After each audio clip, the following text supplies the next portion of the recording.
मेरे YouTube channel में आप सभी का स्वागत। हम लोग लास्ट वीडियो में प्रश्नावली 3.1 के प्रश्न संख्या 2 तक हल कर चुके थे। आज इस वीडियो में प्रश्न संख्या 3 से हल करेंगे और नए व्यूअर्स के रिक्वेस्ट है कि अपना इस चैनल को सब्सक्राइब कर लेंगे और प्लेलिस्ट के सहायता से वीडियो देखेंगे तो लास्ट वीडियो जो नहीं देख पाए होंगे वो आसानी से देख पाएंगे। चलिए देखते हैं प्रश्न संख्या 3 में क्या है। प्रश्न संख्या 3 में है, प्रत्येक के लिए वह सबसे छोटी संख्या ज्ञात कीजिए जिससे निम्नलिखित संख्या को भाग देने पर भागफल एक पूर्ण घन प्राप्त हो। इसके पूर्व प्रश्न संख्या 2 में हम लोग पढ़े थे कि कम से कम कितना से गुना किया जाए कि पूर्ण घन प्राप्त हो जाए। तो उसके लिए हम लोग क्या किए थे, अभाज्य गुणनखंड किए थे जो संख्या दी गई थी। तो उसी के आधार पर हम बनाएंगे इस प्रश्न को भी।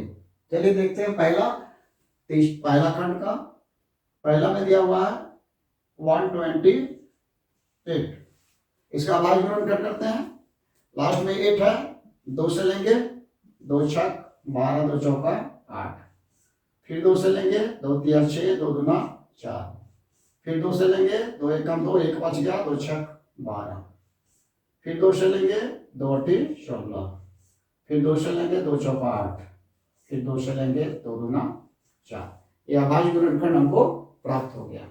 तो लिख सकते हैं 128 बराबर 1 2 3 4 5 6 7, 2 गुने 2 गुने 2, 2 गुने 2 गुने 2, 3 3 6 1 7।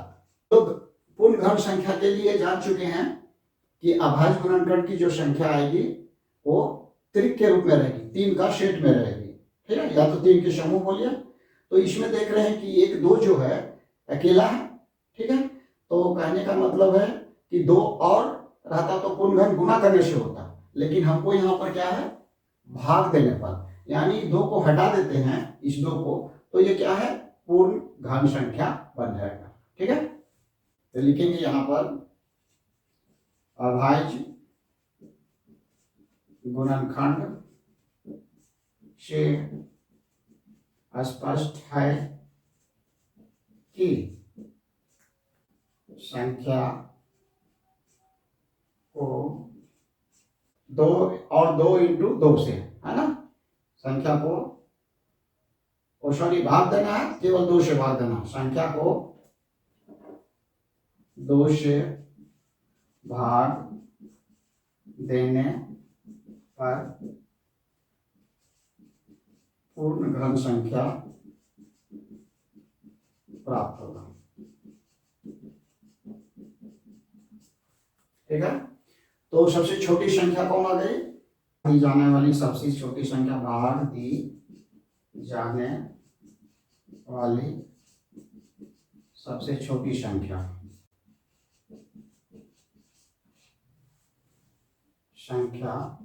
बराबर 2। इस तरह से ये प्रश्न का हल हो गया। फिर हम इसका दूसरा भाग है जो 192 है। फिर उसी तरह 192 का हम लोग निकालेंगे अभाज्य गुणनखंड। इकाई संख्या 2 है, 2 से चलेगा, 2 नवा 18, 1 2 छक 12, फिर 2 से चलेगा, 2 चौका 8, 2 अठी 16, फिर 2 से चलेगा, 2 दूना 4, 2 चौका 8, फिर 2 से 2 एकम 2, 2 दूना 4, फिर 2 से 2 छक 12, फिर 2 से 2 तिया 6। अभाज्य गुणनखंड मेरा हो जाएगा 192 बराबर 1 2 3 4 5 6।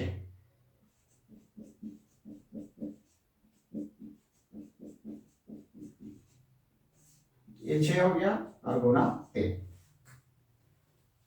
तो देख रहे हैं स्पष्ट है कि 3 से हम भाग लगा देंगे, सबसे छोटी संख्या होगी, 3 से हम इसको भाग लगा देंगे तो क्या हो जाएगा, पूर्ण घन संख्या हो जाएगा, क्योंकि ये त्रिक के 3 के सेट में नहीं है। गुणनखंड से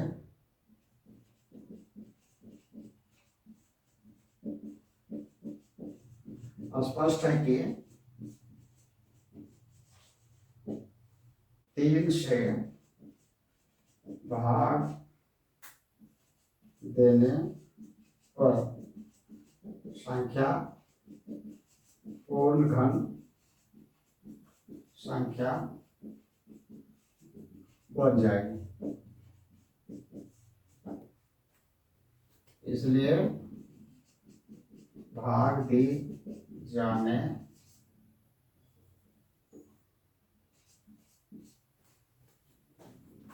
वाली सबसे छोटी संख्या बराबर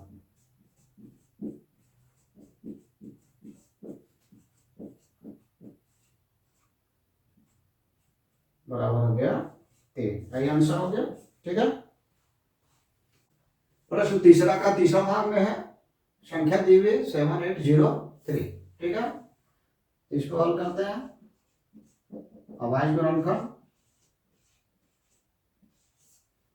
3 8 11 7 18, 3 से चलेगा, 3 2 6, 1 बचा, 18 हो गया, 3 6 18, स्वयं का स्वयं, 3 1 3। फिर जोड़ के देते हैं, 6 और 1 7 और 2 9, 3 से चलेगा, 3 8 24, 2 बचा 20 हुआ, 3 6 18, 2 बच गया 21 हो जाएगा, 3 7 21। अब देखते हैं 814, 14 7 21, 3 से चलेगा अभी भी, 3 2 6, 2 बचा 26 हुआ, 3 8 24, 2 बचा, 3 9 27। अब इसको 10 5 देख रहे हैं, 289। इधर किसी से नहीं चलेगा, 17 का वर्ग है ना, 17 खुद क्या है, एक अभाज्य संख्या है 17। ठीक है, बच गया 2 8 और 17, 1 बचा, 1 11 बचा, तो 11 में 1 9 उतारेंगे तो 119, 17 7 119। ठीक है,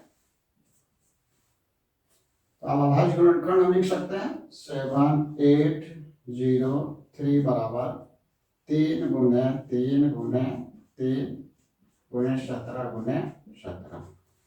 अब देखिए यहाँ पर 3 के सेट में है, त्रिक में है, ये त्रिक में नहीं है, यानी इतना को हटाना यानी भाग देना है। ठीक है, तो बाकी जो संख्या बचेगी इस क्या हो जाएगा, पूर्ण घन। तो भाग देने वाला न्यूनतम संख्या 17 गुणे 17। अभाज्य गुणनखंड से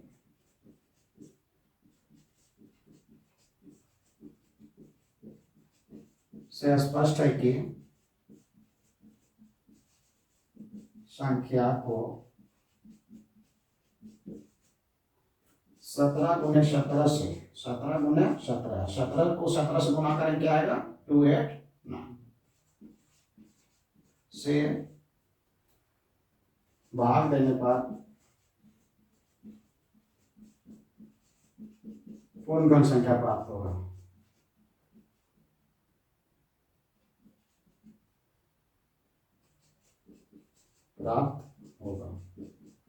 इसलिए भाग दी जाने वाली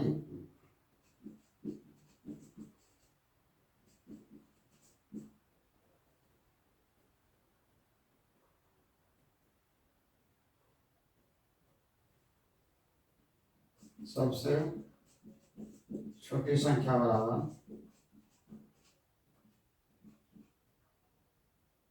हो जाएगा आपका 289। ये आंसर हो गया। उसके बाद है चौथा नंबर, यह 24300। ठीक है, इसका हल करते हैं। 24300 0 है तो 2 से निश्चित रूप से चलेगा, 2 से ही पहले लेते हैं, 2 1 2 2 2 4, 2 1 2 2 5 10 0, 2 से लिए 2 6 12, 1 अंक उतारे भागा नहीं चलेगा, 0 देंगे, अब 2 7 14, 1 बचा, 2 5 10। ये हमारा अब 2 से नहीं चलेगा। लास्ट में 5 है, 5 से ही पहले लेते हैं, 5 1 5, 1 बचा, 5 2 10, और यहाँ पर 7 हुआ, 5 1 5 2, 5 5 25, फिर 5 से चलेगा, 5 2 10, 2 बचा, 21 उतारे, 5 चौका 20, 5 दिया 15। ठीक है, 3 4 7, 7 8 2 9, 3 से चलेगा, 3 8 24, 3 एकम 3, फिर से 3 लेंगे, 3 दूना 6, 2 बचा, 3 7 21, 3 9 27, 3 तेरह 9। ठीक है, अब आज गुणनखंड लिखेंगे 2 4, थोड़ा सा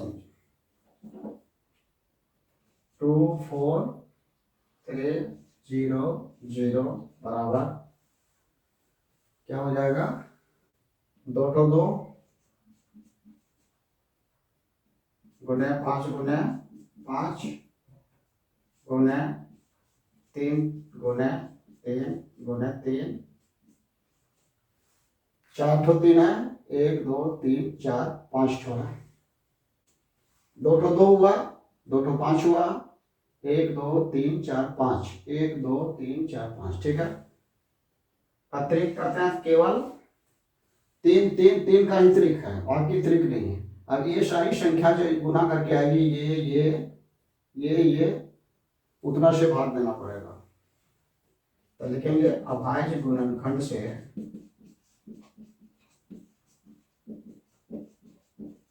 स्पष्ट है कि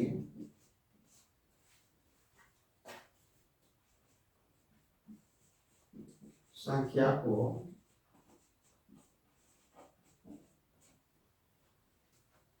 2 गुने 2 गुने 5 गुने 5, और यहाँ 2 3 है, गुने 3 गुने 3 बराबर इतना से भाग देना पड़ेगा। गुना करते हैं, 2 दूना 4, 4 पचे 20, 20 पचे 100, 100 को 300, ऐसे ही 100 हो गया, तृतीय 9, 9 को 100 से गुना करेंगे तो 900 से भाग देने पर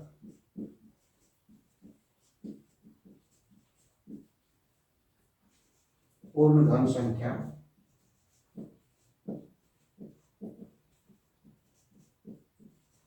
प्राप्त होगी। इसलिए आंसर बराबर क्या हो गया, 900। ठीक है, तीसरा का 5वां भाग है 704, 704, 2 से करेंगे, 2 तिया 6, बच गया 1, 2 बचे 10, 2 दूना 4, फिर 2 से लेंगे, 2 एकम 2, 1 बचा 15 हो गया, 2 सती 14 और 2 छक 12, फिर 2 से लेंगे, 2 अठी 16, 1 बचा 16, 2 अठी 16, फिर 2 से लेंगे 4 4, फिर 2 से 2 दूना 2 दूना, फिर 2 से 11, 704 बराबर लिखेंगे 2 गुने 2 गुने 2, 1 2 3 4 5 6, 3 हो गया, 6 हो गया, 11। स्पष्ट है, 11 से हमको भाग देना। अभाज्य गुणनखंड से स्पष्ट है कि संख्या को 11 से भाग देने पर पूर्ण धन संख्या प्राप्त होगा। इसलिए आंसर बराबर क्या हो गया, 11। ठीक है,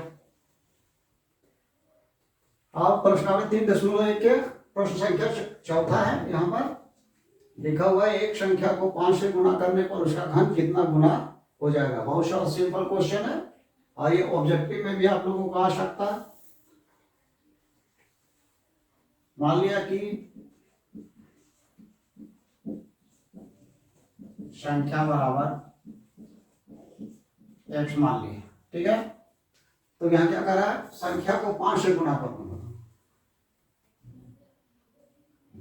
गुणा करने के बाद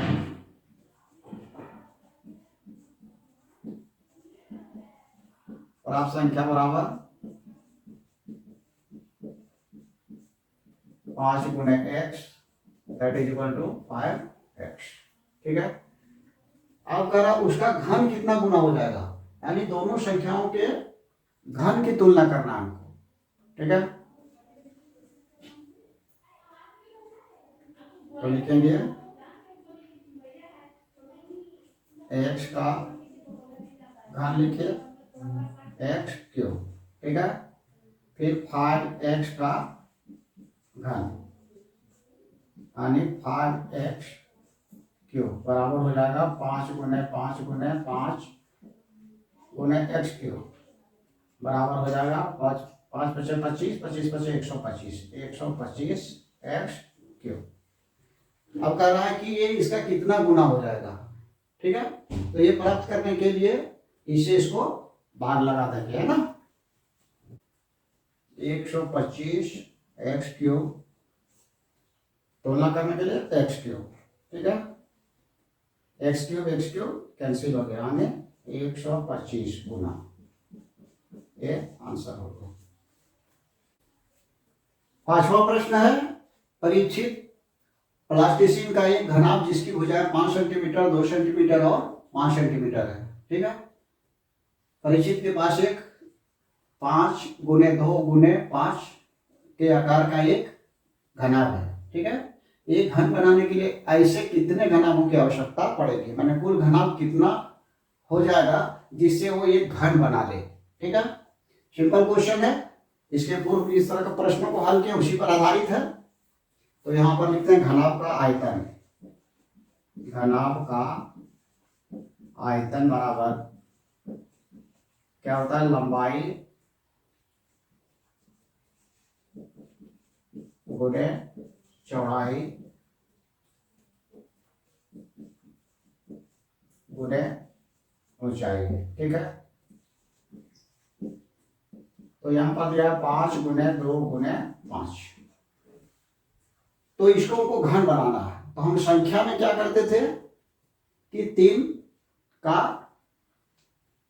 त्रिक बनाते थे, 3 का एक समूह बनाते थे। अगर 3 का समूह बन जाता था तो संख्या क्या, पूर्ण घन संख्या बन जाती थी। बस वही करना है, यहाँ पूर्ण घन संख्या इसको बना देंगे तो हमको अतिरिक्त कितना से गुना करना पड़ेगा, वही आपका घनाभ की संख्या होगी। तो लिखेंगे यहां अभाज्य गुणनखंड से स्पष्ट है कि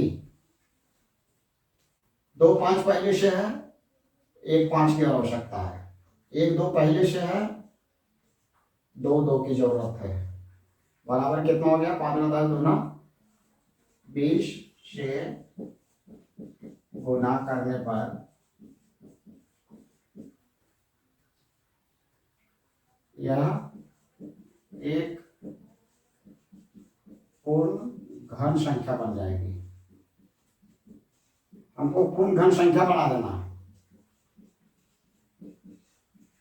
इसलिए अब हमको क्या कर रहा है, कितने घनाभों की आवश्यकता है, इसलिए आवश्यक घनाभों की संख्या बराबर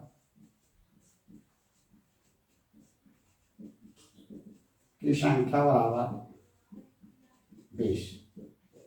यानी 20 उसके पास ऐसा ऐसा घनाभ हो जाए तो वो घन बना सकता है। प्रैक्टिकल में आप भी बना सकते हैं। यहां पर देखिए 5 5 2 का है, अगर 5 का लिए 5 का लिए, ठीक है, इस तरह से, और 2 इसकी ऊंचाई है, अगर 5 इसमें बैठा दिए तो कितना हो जाएगा, 10 हो जाएगा।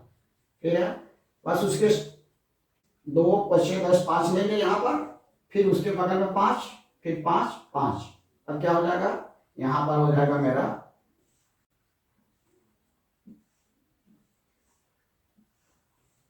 ये 10 हो गया, ये 10 हो गया, 10 हो गया, 10 हो गया, और ऊंचाई क्या हुआ, 5 पीस रखे हैं तो हमारा 10 हो गया। अब देखिए घन बन गया ना, 10 10 और ऊंचाई भी हमारा 10 हो गया। इस तरह से प्रैक्टिकल भी हम बना सकते हैं। ठीक है, प्रश्न संख्या 6 में एक प्रतिरूप दिया हुआ है, प्रतिरूप का अवलोकन पहले कर लेना है, देख लेना है, उसके आधार पर इस प्रश्न को हल करना है। ठीक है, 1 का क्यूब है तो 1 का स्क्वायर। ठीक है, 1 का क्यूब प्लस 2 का क्यूब है तो 1 प्लस 2 का स्क्वायर। फिर 1 cube plus 2 cube plus 3 cube है तो 1 प्लस 2 प्लस 3 का स्क्वायर के बराबर होता है ना। ये प्रतिरूप आगे भी फॉलो करता है ना, आगे की संख्या। लेकिन जो शर्त है क्या, देखें असल में 1 से शुरू हुआ और कंटिन्यूसली प्राकृतिक संख्या को लिए हैं तब ये लागू होगा, बीच में छोड़ करके नहीं होगा। तो उस आधार पर क्या हो जाएगा, कोई भी लिख सकते हैं। यहाँ 1 से 10 तक है।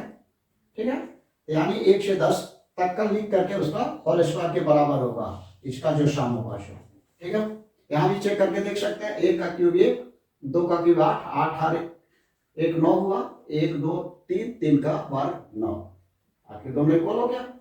तो उसी प्रकार हम इसको लिख सकते हैं 1 plus 2 plus 3 plus 4 plus 5 plus 6 plus 7 plus 8 plus 9 plus 10, इसका होल स्क्वायर के बराबर होगा। ठीक है, ये आंसर हो गया हमारा इस प्रतिरूप के हिसाब से। इसको हल करके भी लिख सकते हैं कितना मान आएगा। तो ऐसा वाला लंबा रहे तो इसके लिए फॉर्मूला है, जान लीजिए, n इंटू n प्लस 1/2, ये सम के बराबर होता है। ठीक है, यहाँ पर n मेरा 10 है, इस पर वैल्यू देकर के निकाल सकते हैं 10 इंटू 10 प्लस 1/2, यानी कितना हो जाएगा 10 गुने 11/2, यानी हो जाएगा 110/2, ये 55 हो जाएगा। 2 पचे 10, 2 पचे 10। ठीक है, नहीं तो फिर जोड़ेंगे 1 2 3 2 5 इस तरह जोड़ेंगे तो 55 आ जाएगा। चेक करके देख लेंगे, ऐसे ही बता दे रहे हैं, ये फॉर्मूला भी अभी आप लोग नहीं जान रहे होंगे। तो ये हो गया मेरा 55 का स्क्वायर, और इसका बराबर 5 5 का प्रतिरूप में हम लोग स्क्वायर निकालने तरीका सीखे थे, जिसके लास्ट में 5 हो। तो जिसके लास्ट में 5 हो स्क्वायर निकालने के लिए सिंपल क्या लिखिए, पहले 25,